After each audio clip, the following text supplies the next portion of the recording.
behalf of the iBrowse subcommittee, I welcome you all to this very informative session. Thank you. Okay, I'm going to hand it over to Vidur, who will introduce us to the author of this wonderful book.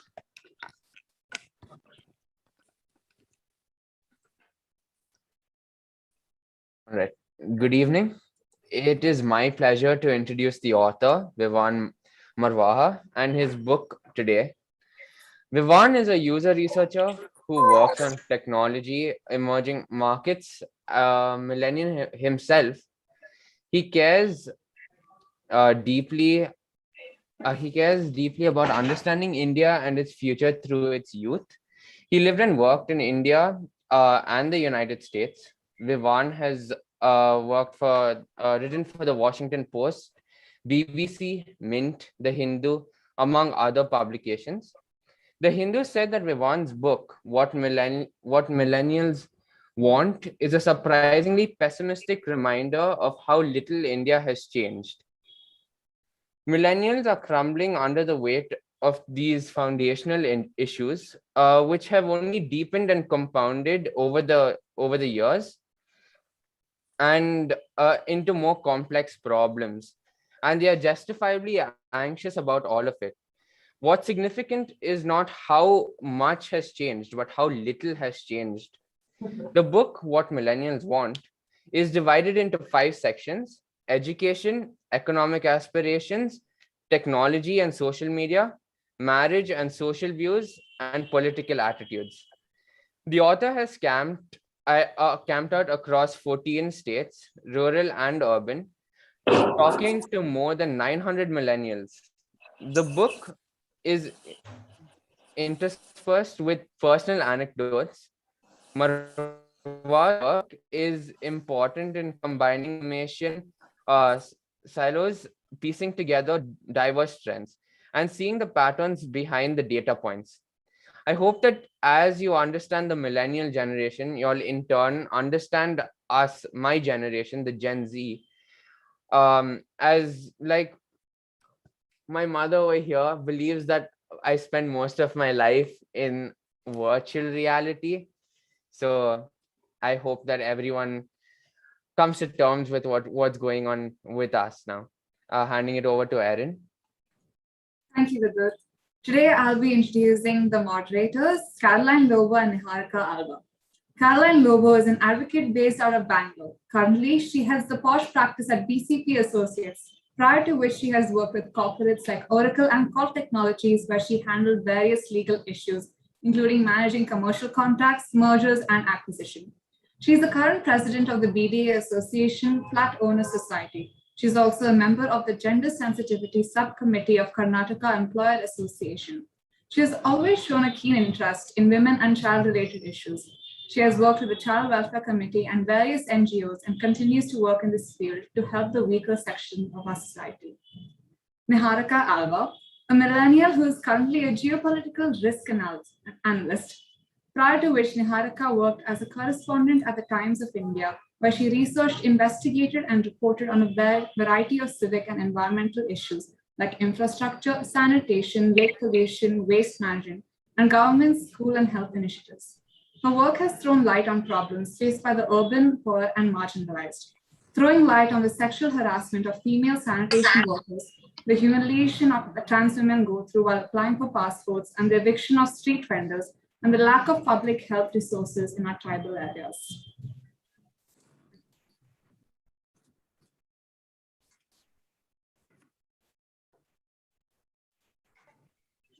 Over to Tessa. Okay. Or over to me, I guess. Thank you so much, Erin, for that introduction. You made me sound so good. I felt really good listening to what I actually do. So today looks like it would have been such a wonderful day to see you all face to face. Unfortunately, we could not make that happen, but nevertheless, we are going to make the most of it this evening. So again, welcome everyone to the Catholic Club iBrowse Book Club event. It is such a pleasure to host you this evening, Vivan. But I think before we get started, there is something that I wanted to admit to you. Like many of us here today, and including yourself, I have always had this preconceived notion about millennials. Don't kill me. I'm sure there are a lot of youngsters here today. Good in a way, I'm not face to face. But yes, I did have that notion. I think many of us have heard also that millennials are the entitled lot. They're really, really carefree, extremely lazy, and to some extent, they've even been called narcissistic. But all credit goes to you and your book, Vivan, which is What Millennials Want. This book has helped me change my opinion.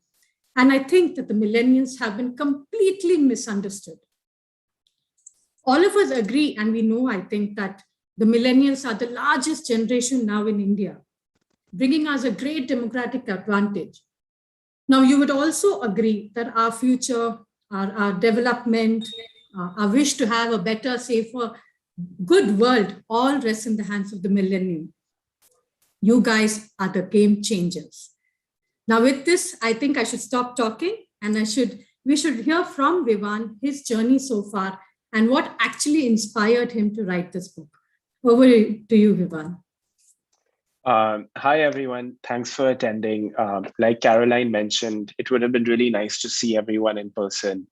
But our condolences with Puneet, with the actor and his fans and his family, who are, of course, mourning his loss right now.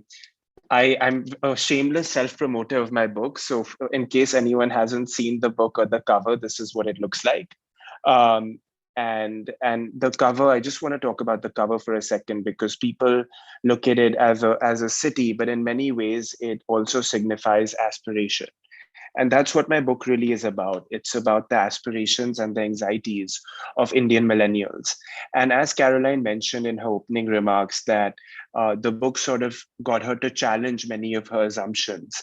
And that's sort of why I wrote this, because in Delhi, in Bombay, and in Bangalore, there's this preconceived notion of Indian millennials that they're this woke generation addicted to social media, looking for instant gratification. They can't keep a job, they can't hold on to a relationship, and it's just that, what are these kids doing? But you take one trip outside of any of these cities and you go to small town India and you talk to some of the young people, and reality is very different. And how I sort of saw this for myself, my grandparents live in Bhopal, and in India we call Bhopal a small town, but it's a city of 1.5 million people. And in Bhopal, the people who work in their house and the people who are sort of involved in their lives, one of them is a 25-year-old man. He's profiled in the book, and he's a. Can everyone just mute themselves if you're not speaking right now? Yes. And so in the book, I profile a man I met in Bhopal who's a courier, and he has a BTech in engineering, and he's delivering mail in Bhopal, and that sort of really struck me, that someone who was so qualified on paper is doing a job that does not pay a whole lot of money and definitely doesn't require the degree that he got at the college level. And so when I went back to Delhi, at the time I was working at a think tank, we were talking about things like artificial intelligence and the fourth industrial revolution. But I really kept questioning that, what do these fancy terms mean? When you look at the population of India, which is such a young and dynamic population, but where unemployment is so high, and where people aren't able to afford their own homes, and where in 2019 we had 45-year high unemployment. So what do these challenges mean? And how do we go and really understand the life of an Indian millennial when the media and when popular culture does not do an accurate job in defining these lives? And so the book really is a collection of observations I made in more than 900 interviews with millennials across India, along with data and statistics pulled from a study conducted by a think tank called the Center for the Study of Developing Societies, which spoke to more than 6,500 respondents across India in 2015 and 16. So these are not a collection of my views or my opinions, but they're responses from people I met all across India, men and women, from all caste groups, all religions, and really different socioeconomic backgrounds. And I use these two principal sources of information to narrate what I call an intimate biography of Indian millennials.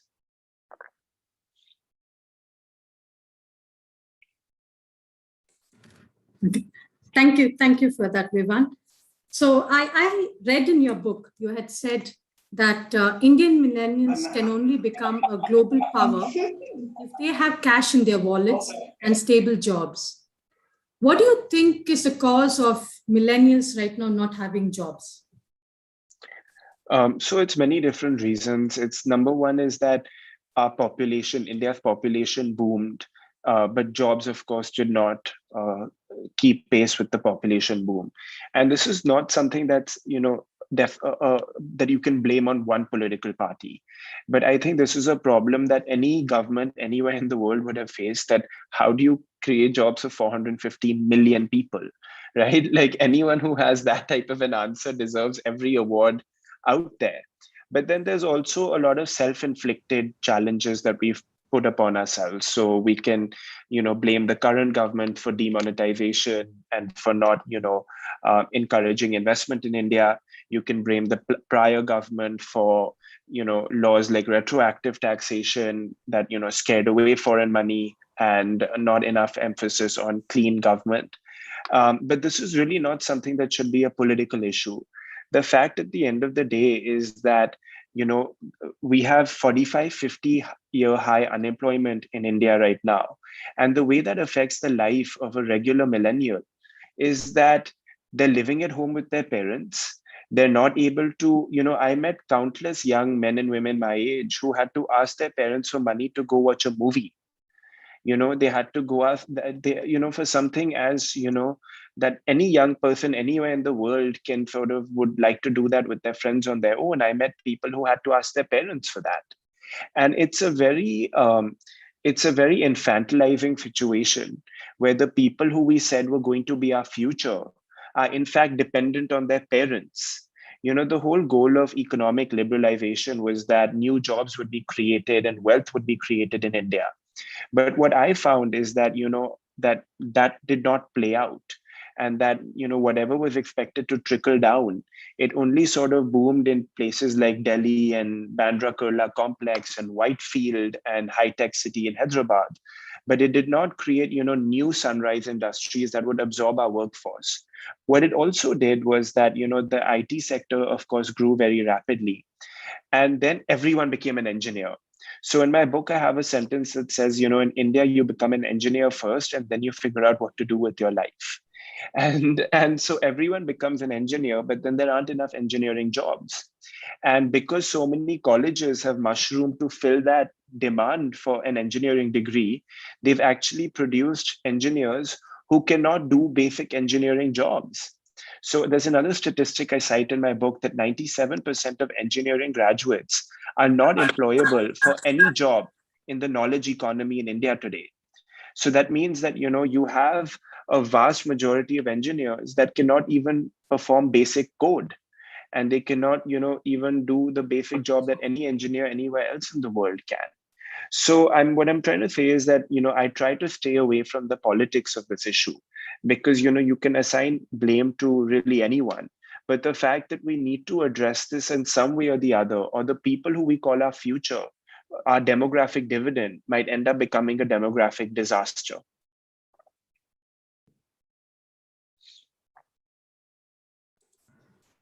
Okay, thank you for that. Niharika, do you have a question? Yes, I do. So before I ask my question, just full disclosure, Vivan and I have known each other since we were 4 years old, making a potion for thieves on the playground. So yeah, it's very interesting to be here interviewing him about his book. So I just, this is sort of taking things back a little, but like was mentioned in the introduction, millennials include everybody born between 1981 and 1996. So that's a really, it's a large interval. So the youngest person's probably 25 and the oldest is almost 40. And then, of course, like in a country as diverse as India, this is cutting across caste and class and religion, and of course, state of origin. So what do you think, like, what are the distinct characteristics that define this generation when compared to the generations that came before and now, and like Gen Z, which is like, the new generation everyone's talking about? That's so like Niharika mentioned, we've known each other since preschool, the learning tree in Delhi, and then we of course went to school together as well. And this is a question that I've thought about a lot, because even the term millennial itself is actually a very American term, and it's coined by an American think tank, the Pew Research Center. Now, the reason why I found it very relevant in the Indian context, and the book, really uses Indian sources and Indian paradigms of understanding. But the reason why I found this relevant in the Indian context is that in the US, for example, they say millennials have all been influenced by 9/11. So the youngest millennials were 5 or 6 when 9/11 happened, and the oldest were 18. And so what that 18 to 20. And so what that means is that the older ones were old enough to go and enlist in the army, and a lot of them did that. And the younger ones were very influenced by what they saw on television, and their schools were all boarded up and all of that. Now in India, I find it useful for the 1991 economic liberalization, that for a lot of urban millennials, liberalization was indeed this sort of phenomenon that really changed life. And so I remember, how much in the 2000s, which is 10 years after liberalization, the internet was just advancing so rapidly. The television, there used to be the Cartoon Network, and then Nickelodeon came around, and all of these other channels came around. And so the younger millennials were still old enough to live in a country where it had not fully opened up, and where the country had not liberalized so greatly. And the older millennials were also old enough to have known life without many of the things that had come in. Now, the difference that happens with previous generations is, if you go to 1975, by that point, you spent 20-25 years in a completely different economy where IT jobs had not mushroomed the way they had, and where the internet had not created a democratization and equalization of information and access. But for millennials, they largely do have similar shared experiences that allow them to view the world and embrace its challenges in similar mannerisms. And so I feel that, yes, I understand that it's a 15-year bracket, and that's a pretty large one. But there's another data point I want to introduce, that in India, the median age at marriage for women is 19, and it's 21 for men. And so what that means is that the average 25-year-old in India right now is already married and is most likely a mom or a dad. And this is very different when you look at the average 25-year-old, even in a China, and definitely in a Western country. And so most millennials over here who are 25, 26 right now have started, that they already have been married, and they're starting, either parenthood or approaching it. And then older millennials have sort of been in parenthood for a few years. So they have more in common with each other than someone who's 18 right now and is just about to get married and is just about to, get into that side of the social equation.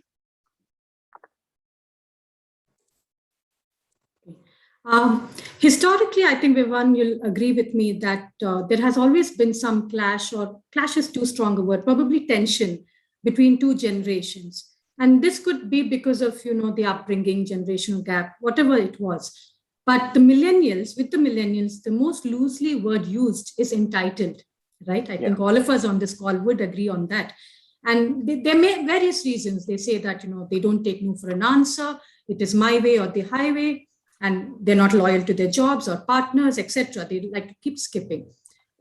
With all of the research you've done, the 900 people you've spoken to, or more rather, and the time you've taken, 2 years and more, have you been able to figure out why this entitlement tag has been given to the millennials? So the entitlement tag is definitely something that urban elites use on their children, and then think that this is applicable to the entire generation. And I don't blame people for doing that, right? You only make observations of the world that you live in. and unless you're exposed to life in small town India, you're not really going to talk about how young people are over there. Now, I can talk about the work I've done and the interviews that I conducted. is that there actually is very little entitlement in the average Indian millennial in small town India.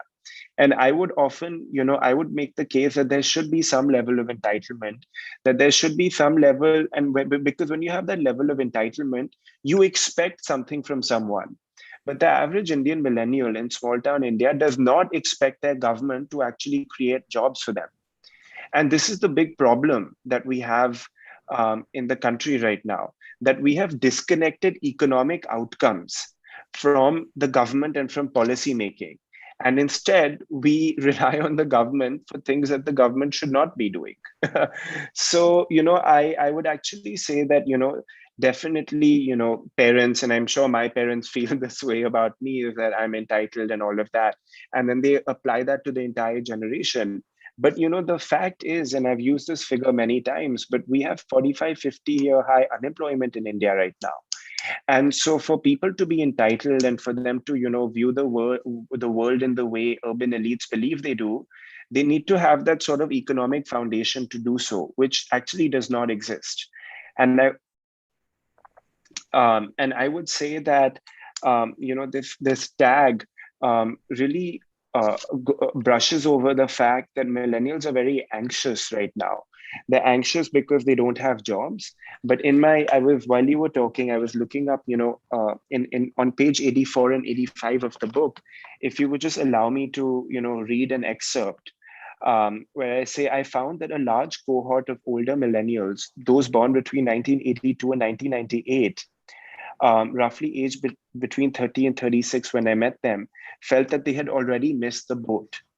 I met them. Many of them were not optimistic about the future. Most were in precarious financial positions, juggling high household expenditures along with school fees, which induced severe anxiety about unforeseen events that could affect their economic well-being, the health of their parents, family problems, and even road accidents. The CSGS study found that these anxieties were almost universal across Indian youth today. 91% of youth in big cities said that they were anxious about their parents' health, while 88 and 85% of those in smaller cities and villages said the same. And the reason why I bring this up is because, the opposite is true. Sorry, there's a lot of alerts that are coming. Sorry about that. Is that, that millennials are very anxious right now. They're not entitled. They're very anxious about the future. And that's the real challenge that we need to focus ourselves on solving at the moment. Makes sense, Vivan. Thank you. Sorry, let me just get the recording back on before you'll proceed, so I don't interrupt. Okay, you all can carry on now.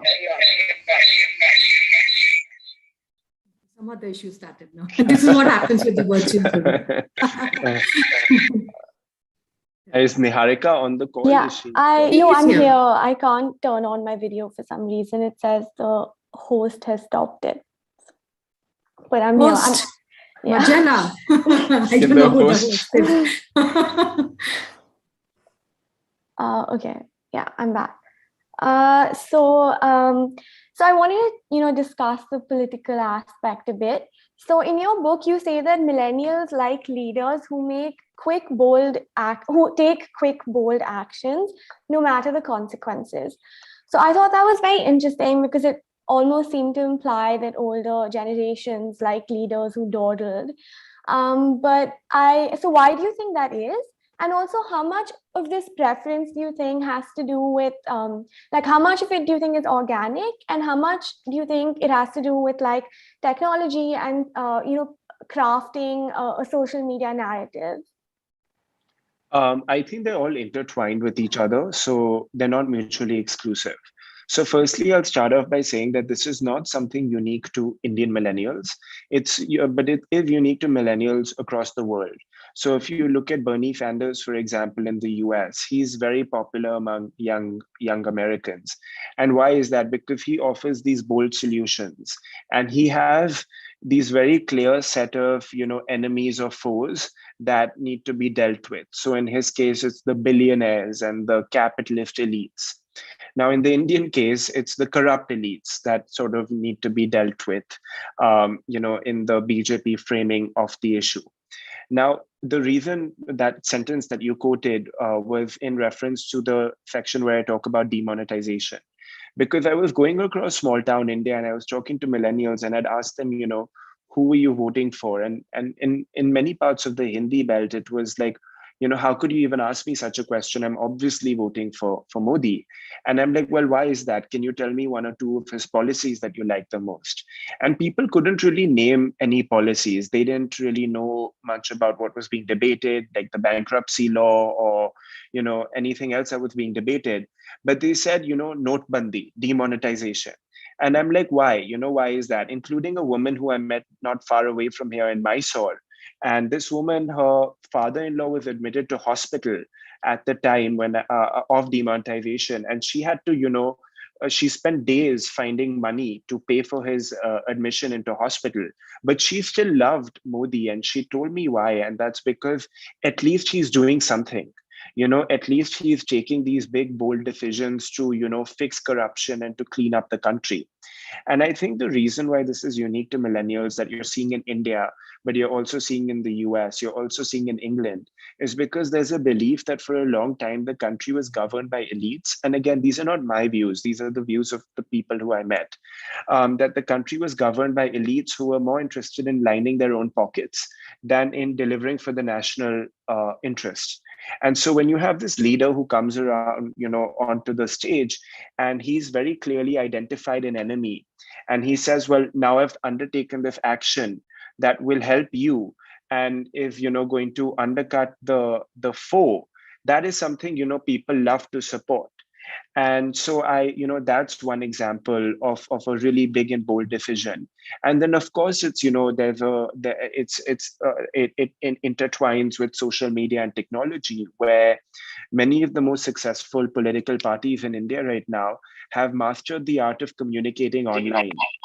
And so they have a web of, I can hear my own echo. So, and they have an entire web of Facebook accounts and pages that takes, decisions that the leaders have made and instantly, makes memes and videos and content that appeal to young Indians. So one of the ways that another instance I cite in my book is the Balakot airstrike. And in my book, I detail, I went through numerous Facebook pages and accounts that looked at the response to those attacks. And instantly, there were photos of the Prime Minister that, he has put Pakistan in its place. And there's a line in Hindi that I'm going to quote, ghar mein ghus ke mara, which means went into their house and hit them. And these are things that, instantly go viral on social media. And that's where millennials are getting their information and their news from nowadays. And the BJP was very early to this game in understanding that. So they've really been able to capitalize on it in today's political environment.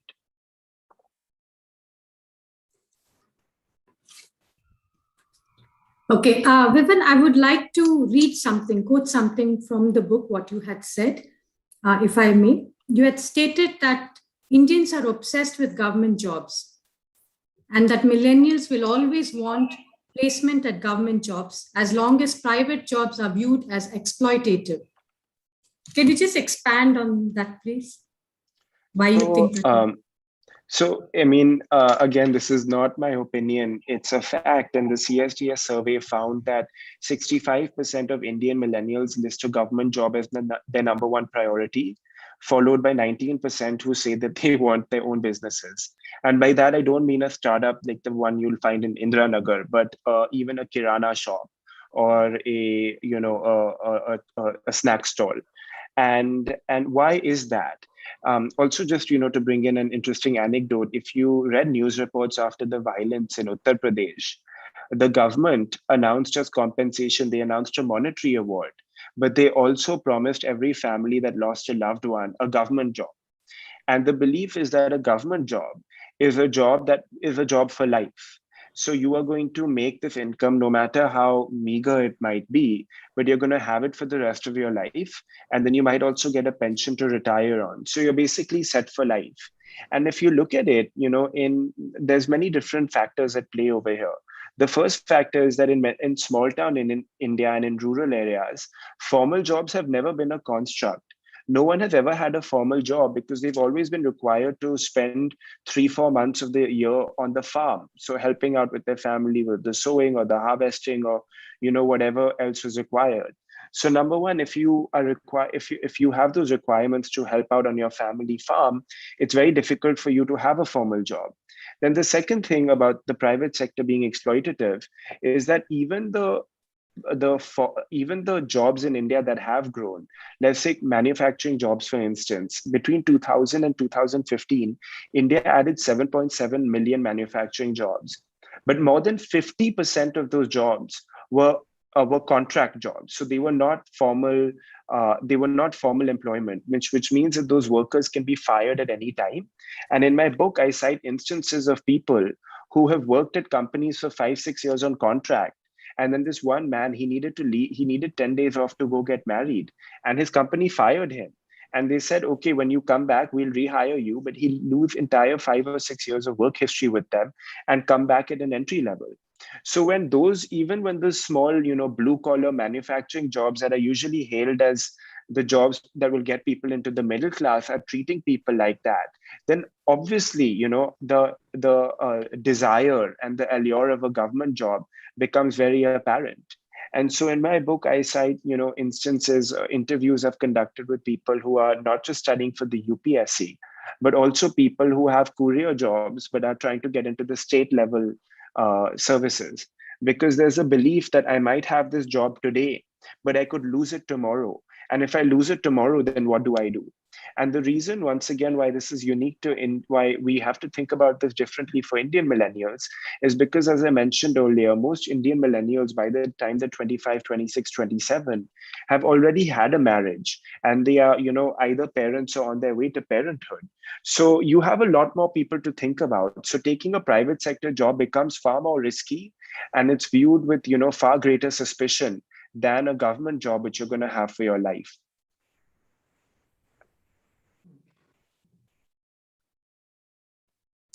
Niharika, you have... Sorry. So if we could talk about, like social views and things like that. So abroad, especially like in the West and in the US, like younger generations, especially millennials, are more liberal. They have progressive views. They rally behind progressive causes.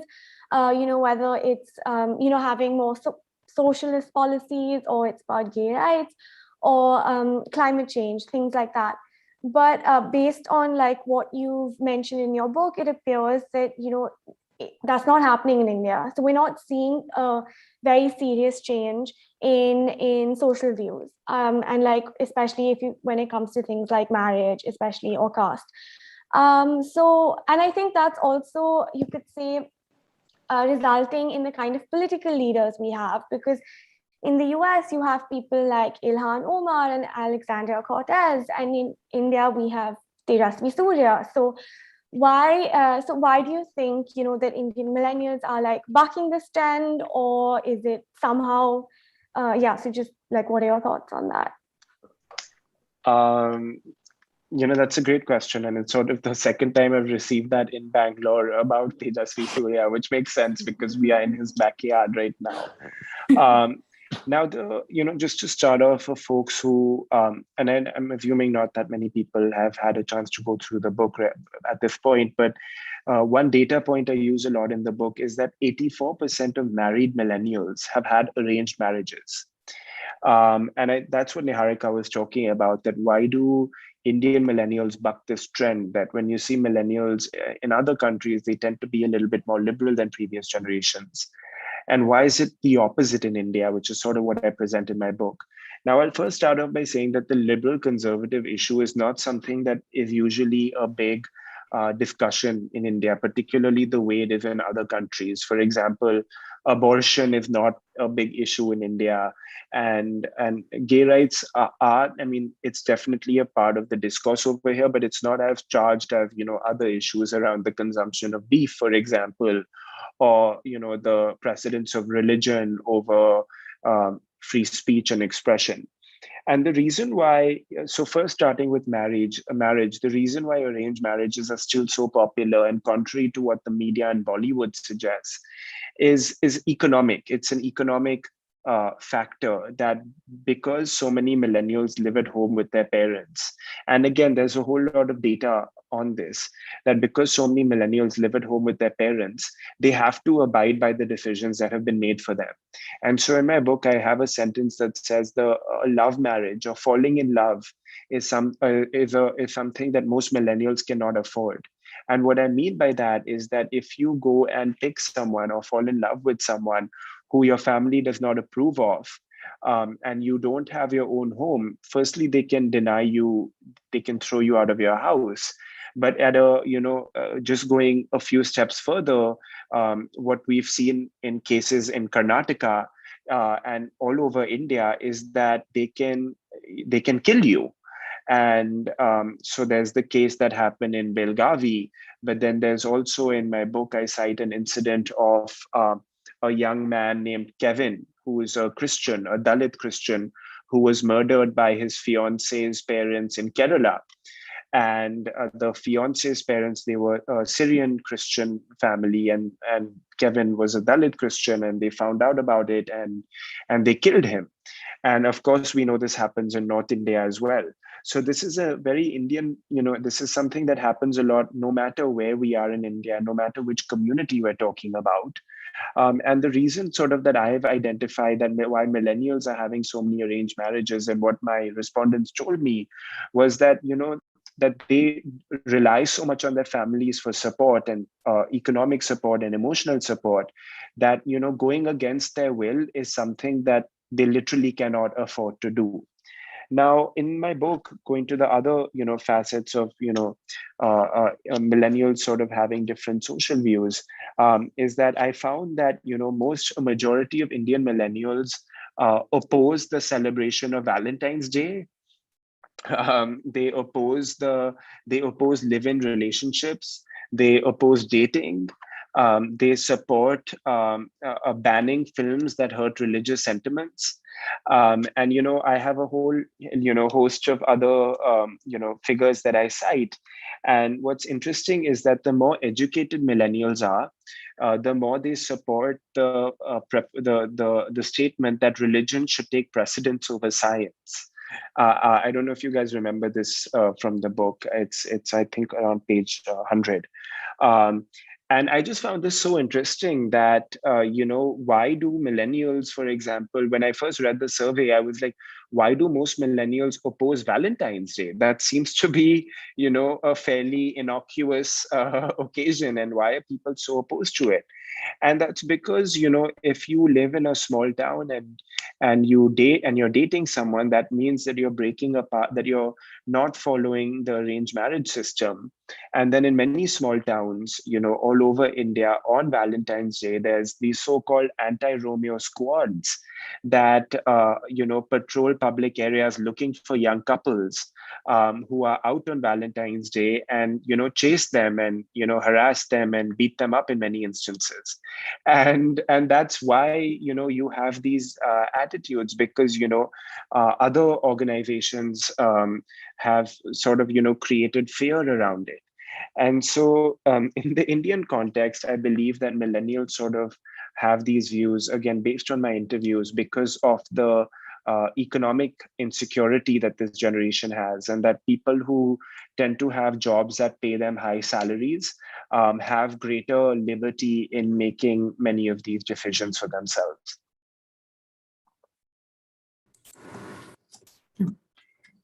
Before we proceed, Vivan, you got a very sweet compliment from Prema D'Silva, who says, Vivan, you are very well informed about the latest Indian scenes. Thank you. Thank you. That means a lot.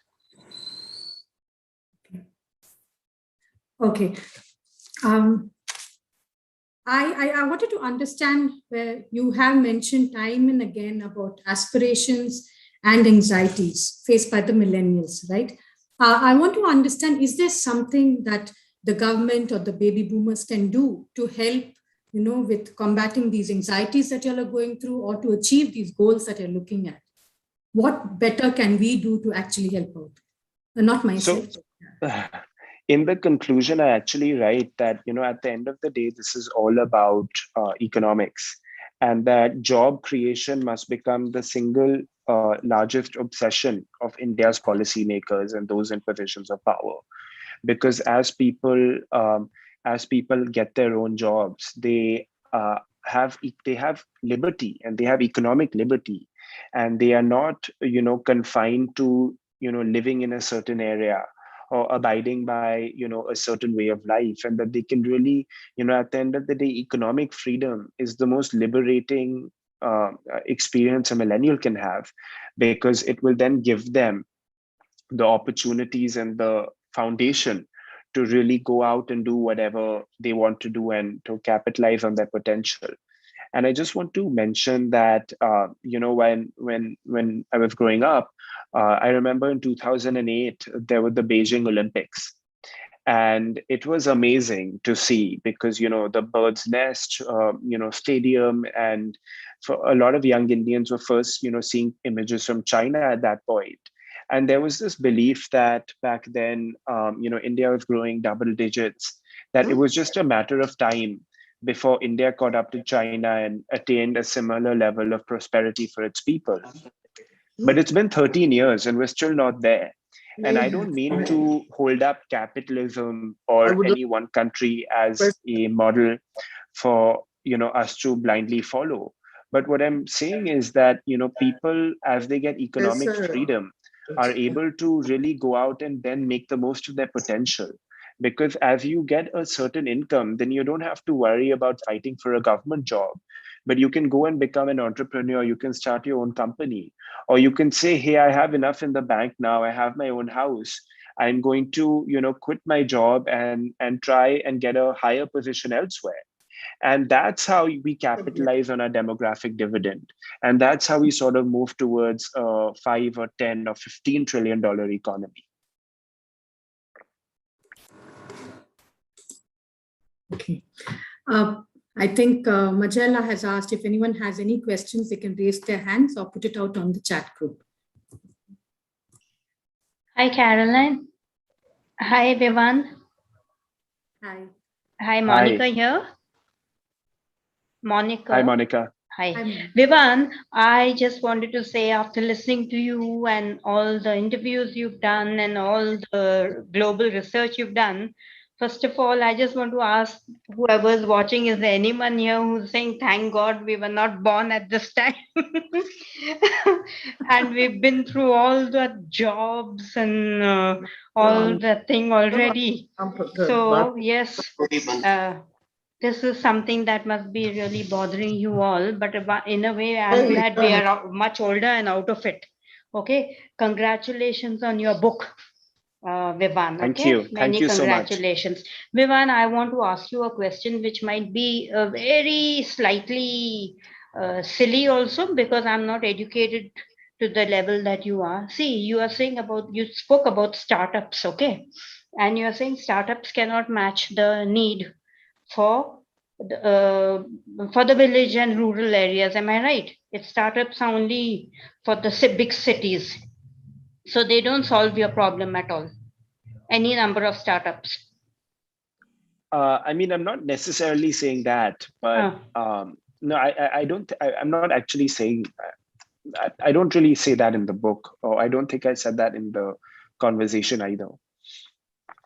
No, I'm just asking that if you're looking for jobs and all, the number of startups that are coming up in India, do they not match the needs, at least of the urban areas, like you said, Bombay, Calcutta, Delhi, all the places? There are so many startups, no, for jobs, for which are targeting millennials. Am I right? I think it's sort of dependent on like what the startup is, what they're doing, who that, what the job purpose is. So for example, a startup like Cred or Paytm, they have very high valuations, but they don't employ a lot of people, but they still have high valuations. But then there's a Zomato or an Uber that employs a lot of people and it has high valuations. So I think those types of startups are more relevant to millennials because they many people believe that they create a lot of jobs, and I don't deny that. And in the book, I say that many people who drive for Zomato and Uber do indeed have jobs where they would not have had jobs earlier. But the thing about the gig economy is that the thing about the gig economy is that it's not structured to be lifetime employment, which is what it has become in India. So in the United States, for example, the gig economy really took off because it gave people flexibility. So if, for example, I'm trying to get into law school in the US and I need to take the LSAT, and then I can say, hey, I'm studying right now for 6 hours a day and I need some income. So for 4 or 6 hours of the day, I'll drive for Uber and I'll make good money. And that's because I already am studying for something or I already have another job and it's just a top up. But in India, every Uber driver that's probably taken you around, that is their only job and that's their full-time job. And so that type of job where, a faceless algorithm is determining supply and demand and your income is never going to be the type of job that's going to allow us to create a new middle class. And so it really depends on, the types of jobs we're talking about and the structure of the startup and the work it's doing. Vivan, I have a question for you. Yes. What is the outcome that you desire for your book? What is the change that you hope that it's going to incite in readers? May I know who's speaking? Because Rohini. Sorry. Okay. Rohini, yeah. So Rohini, the reason why I wrote this book is because I believe that we weren't talking enough about the issues that Indian millennials face, and that we also had an information gap. Manira That Alva to everyone.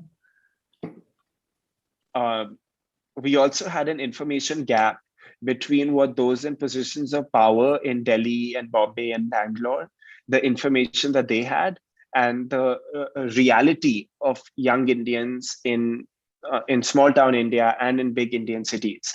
And so the outcome for the book that I really hope to see is that, people read the book and they're like, oh my God, not only did this change our view of this generation, but it's given me a better understanding of the challenges that millennials face.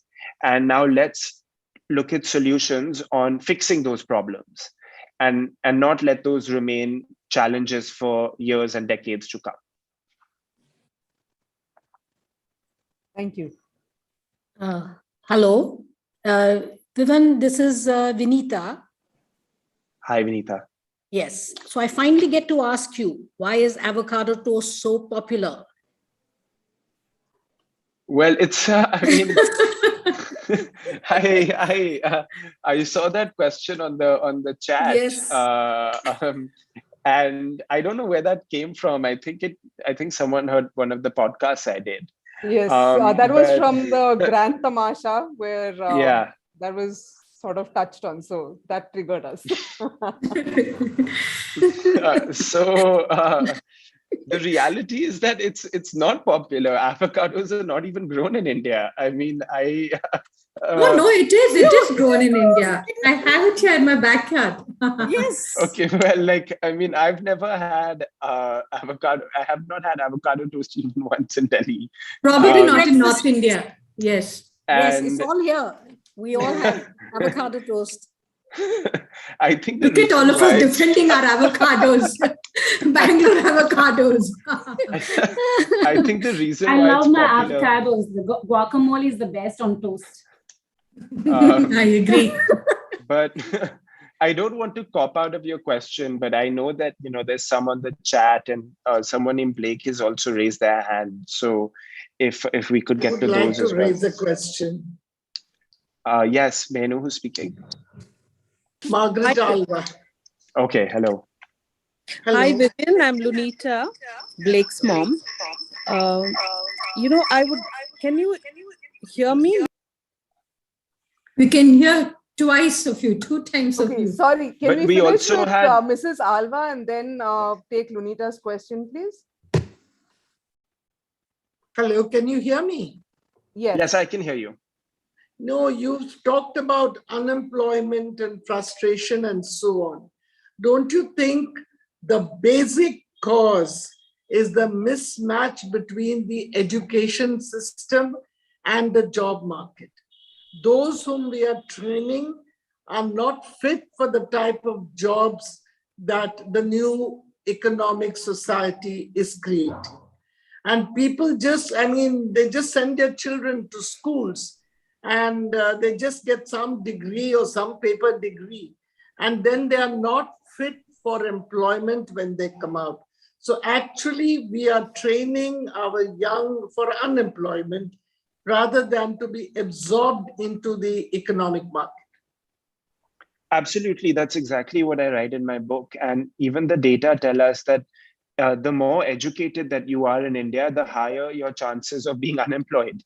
And we are training kids to become engineers, and then they don't know how to be engineers because the quality of that degree is really not in line with what an engineering job in today's economy requires.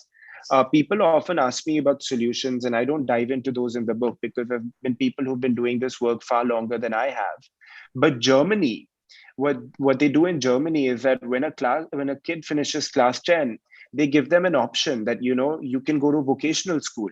So they'll send children to go become engineers right after class 10, or they'll send children to go become nurses, or they'll send children to go become plumbers or carpenters. And they've built a really strong and thriving economy because they're saying, hey, not everyone needs to go to college. Not everyone needs to get a fancy degree. But these are the jobs that our economy requires, and you can be really good at your job and have a really good income, and that's what's going to set you up for success.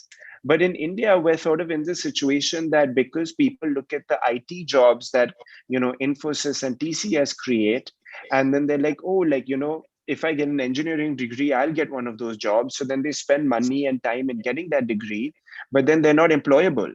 And they're not employable to do any job. And then there's also the fact that we have sort of missed the bus on the entire manufacturing and blue collar, industrialization. So, not only do we not have, a high number of, sorry? Yes, go ahead. Yeah, so not only do we not have a high number of advanced industrial jobs, but Bangladesh has more manufacturing jobs than we do. Vietnam has more manufacturing jobs than we do, on a proportional basis. And so we are not creating enough jobs for any, people at any segment of the economy. Okay.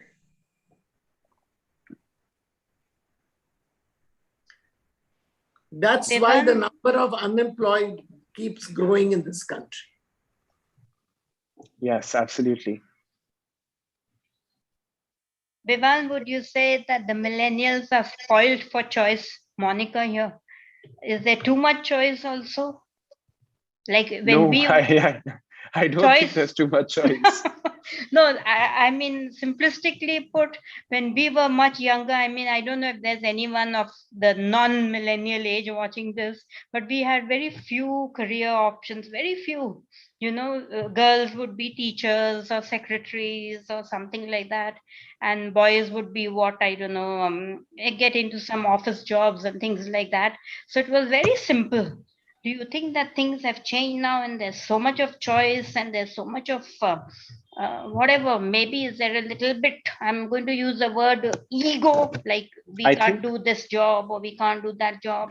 I think Vivan can just address that. We're sort of running short of time. Okay, leave it. Yeah, I'll quickly address it, and I know Lunita also had a question, but I won't say. Yes, there are more choices today, but there's also a whole lot more competition. So in 1980, there might have been 100 people competing for one job, and today there's 10,000 people competing for that one job. And so yeah, there might be more choices, but the population has also grown exponentially, and there's many more people competing for the same number of that tiny number of actually good jobs that will allow people to live on their own and save money and really move up into greater levels of prosperity.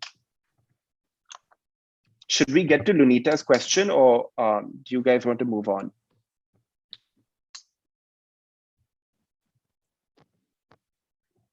I think we'll move on because we just have 3 minutes I left. have a question. This is Naomi. And of course, I have a kid, or some of us do have kids of Gen Z, and they call us boomers.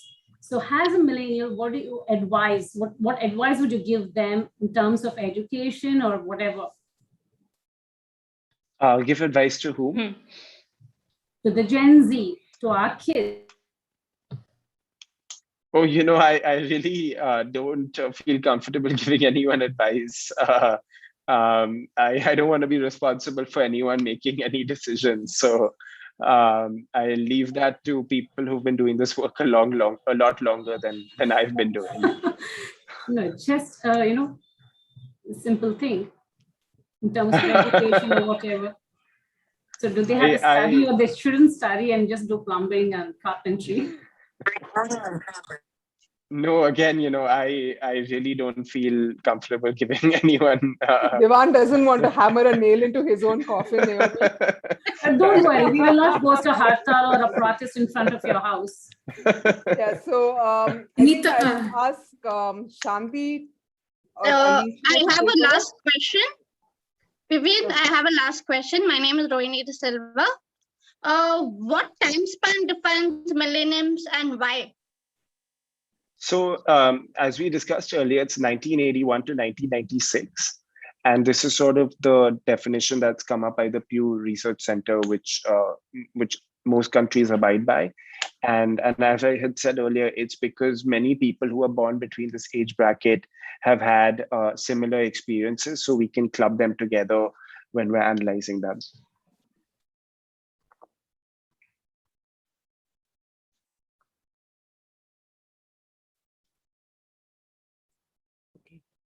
Can I ask Alicia or Shanti to unmute? I've unmuted myself and my video is on.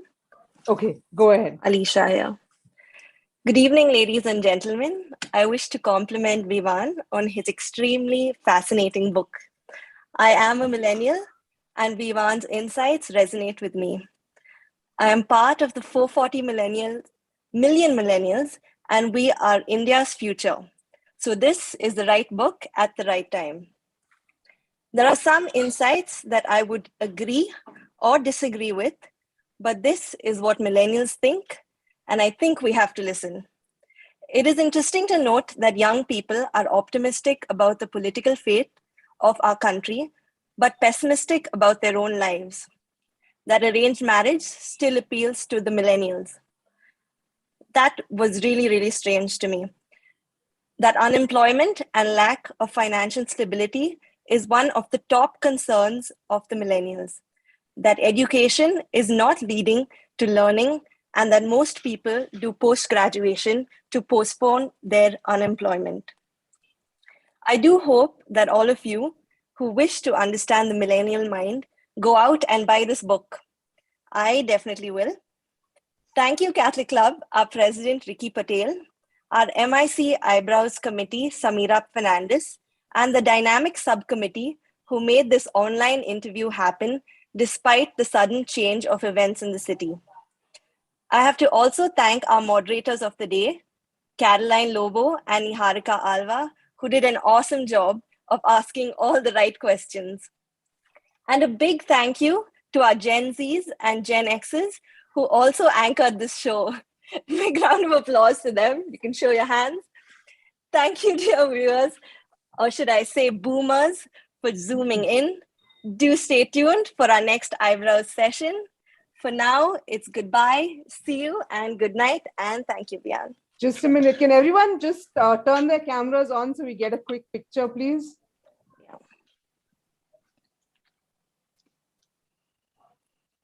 Counting. Okay. Hold it up a little higher, Vivan. Yes. There comes the book Oh, again. great. Yeah, we've got. And there's signed copies available at Gangaram's, Blossoms, Bookworm, Higginbotham's, at all the bookstores. So please do get one. Sure. Thank you. Thank you, everyone. Thank you, Have and a all the lovely best. evening. Thank you, Vivan. Thank you. Thank you, God Vivan. Have a bless. good night. Thanks, Thank you. everyone. Thank you. you. bless. Thank you so much. Thanks, everyone, for Thank you. enlightening us a lot. Enjoyed your. I'm going to surely buy the book. Thank you. Thank you so much. And